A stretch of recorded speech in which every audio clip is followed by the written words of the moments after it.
Here we are, my reaction to The Wife season 3, the first 6 episodes. Yes, we waited for many months for this, so they better not disappoint us. Okay, before I go on any further, let me introduce myself. I am Lungile. Thank you so much for clicking on my video. Please make sure that you subscribe, like, and share. Yes, The Wife, a lot of things are different. A lot of things that have changed, you know, comparing Naledi's story in the book to how they are portraying it so far. A lot of things have changed even with the characters from season 1, 2, and now 3. There's just a lot of things going on. And of course, you know, Stained Glass looks like they keep fumbling the storyline. I'll get to that. Okay, so before I go on, let me just start off by saying I request Stained Glass, can you please give Naledi and Qhawe more screen time? This is about their love story. They are the main, okay? This is The Wife, Naledi. They fumbled with Zandile's story. It was Zandile's story, but Zandile ended up being like an extra in her own story, really. And yeah, so that's number one. And now what is different that I want to mention between the book and Naledi that bothered me, I don't know, is how the chief, the king, Naledi's father, is being portrayed. In the book, the man is so kind, so caring, communicates very well, just wants his daughters to just make their own decisions, live their own lives. You know, in the book, he has a lady love, a young lady love, and he's focusing on her. And you know what? Whatever happens with the kingdom, it's okay, you know. He's not trying to force Naledi into anything.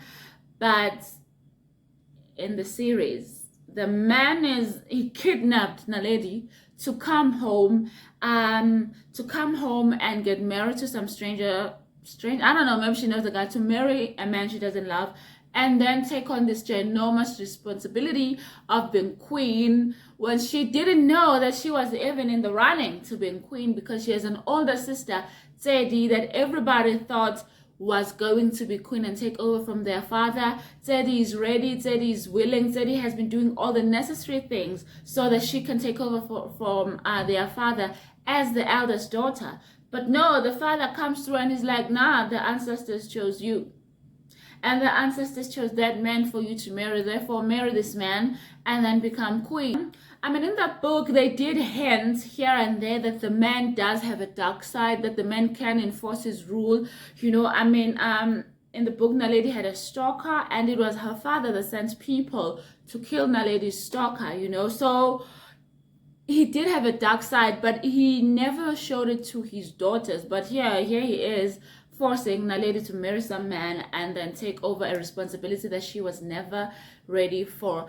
My disappointment with that storyline, just that I was so willing to see a romance between the chief and his younger lady, who so far does not seem to exist. But maybe they'll just spring her up on us, and one day we're gonna look up and the chief has, you know, a lady by his side, as everything here on The Wife. All these seasons, everything on The Wife is just being sprung on us like we knew. Oh, this person is dating that person. Oh, okay, there's never any build-up to Luzobon. Anyways, also in the book, Naledi has a stalker, as I've mentioned.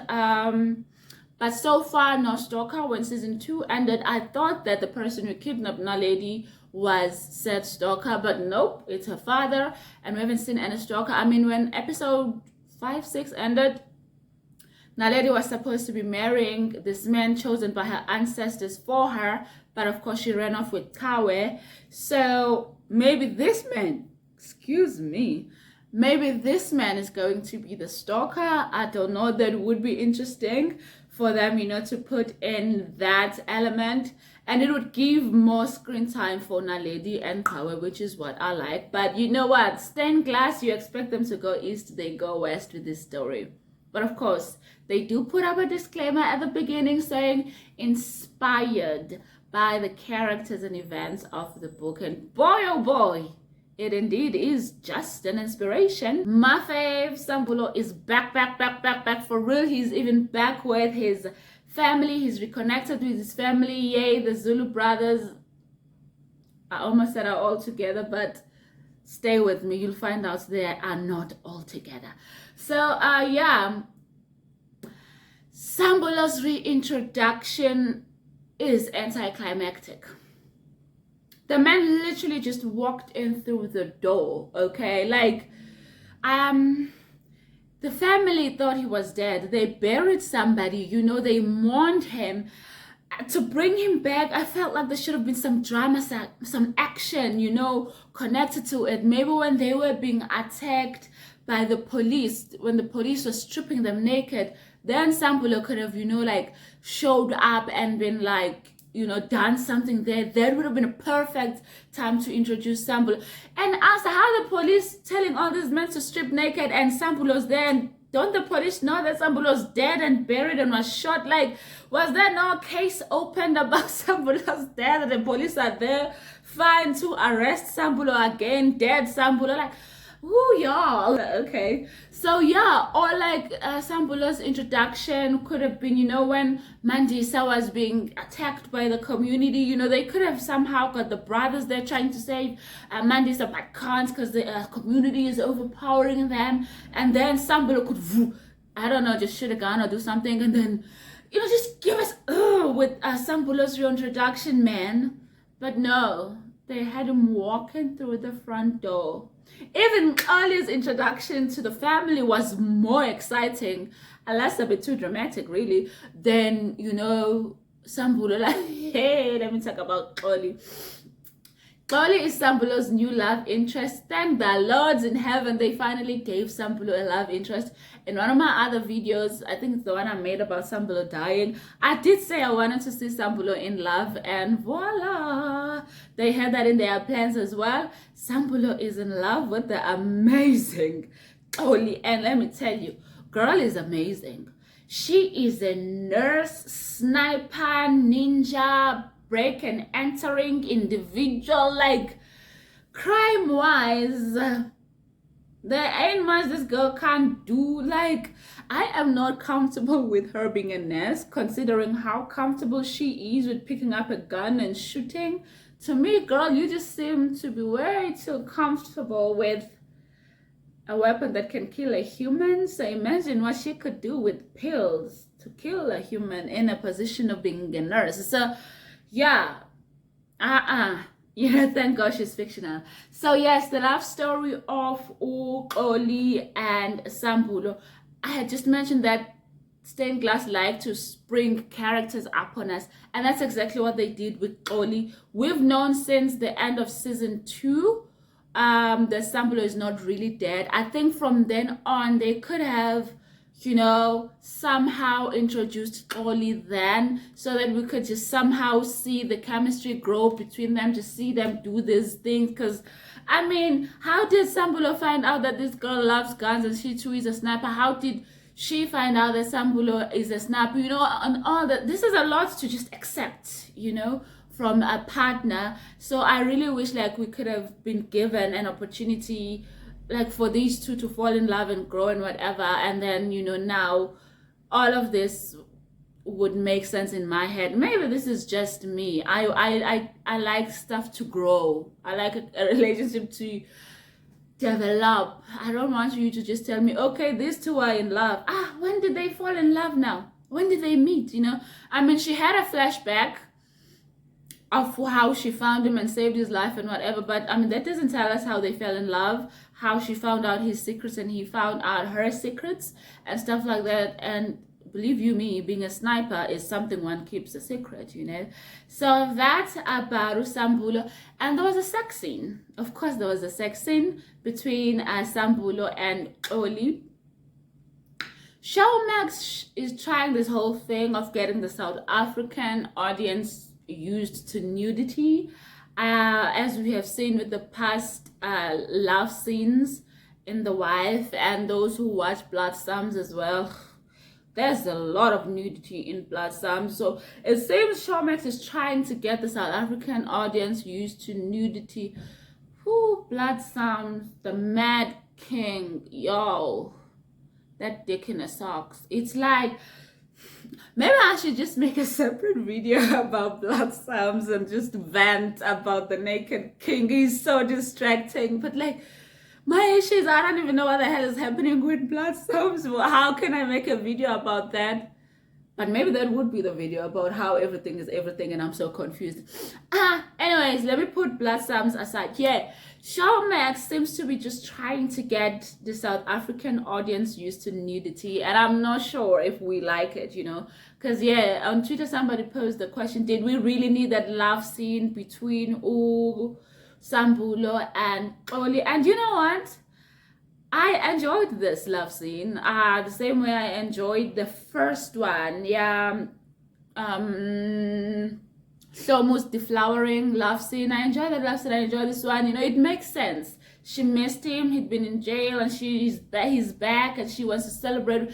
This love scene to me made more sense than, you know, the Zandile and Nkosana love scene. And this one wasn't so hardcore. You know, it was within the realms of, you know, respectability. I don't know how to describe it, but yeah, you could uncomfortably watch it with your parents. Whereas the Zandile Nkosana love scene, you would literally get up and leave and just be like, I don't know. I don't do that though, but I don't know, parents. But wow, that was a tangent. I really digressed there. Let me bring it back to center. What else has changed? The new Mqele, of course, we've known for a bit that Bonko Koza is no longer coming back to the wife. We were heartbroken, but you know what it is, We don't know why he left the wife, but from me observing everything, it seemed like it was his decision to leave. It's not like stained glass fired him. I mean, maybe, you know, the wife opened up other opportunities for him that he would not want to pass out. If that's the case, good luck, congrats, my man. And Wiseman Ngube as the new Mqele, I never doubted it. I've seen his work on Ihostela, and you know what? He was amazing. I don't know with Uzalo, I don't watch Uzalo. But yeah, on Ihostela, he was amazing. So I knew that he was gonna kill Mqele as well. Of course, being a wise man, he will portray the character in a different way. So I think we should be patient with him and just give him a chance to show us his version of Mqele. But I think he's received a very good reception from Black Twitter and the 5 a.m. gang. So congrats, wise man. And I want to touch on Mqoqi. I feel like Mqoqi is a very well-written character. His development has been amazing. Like the character development has been amazing throughout the 3 seasons. Like the past 2 seasons, he was, or rather, season 1 and half of season 2, he was very close to the younger brother. They were goofing around most of the time, but then the half of season 2, he was then taken by Sambulo, under Sambulo's arm, trained, and that showed him growing up and maturing a lot. And we see that maturity still here in season 3. So, and the guy who acts the character Mqoqi is amazing. I never doubted it. Somebody on Twitter was like, let's give this man his flowers.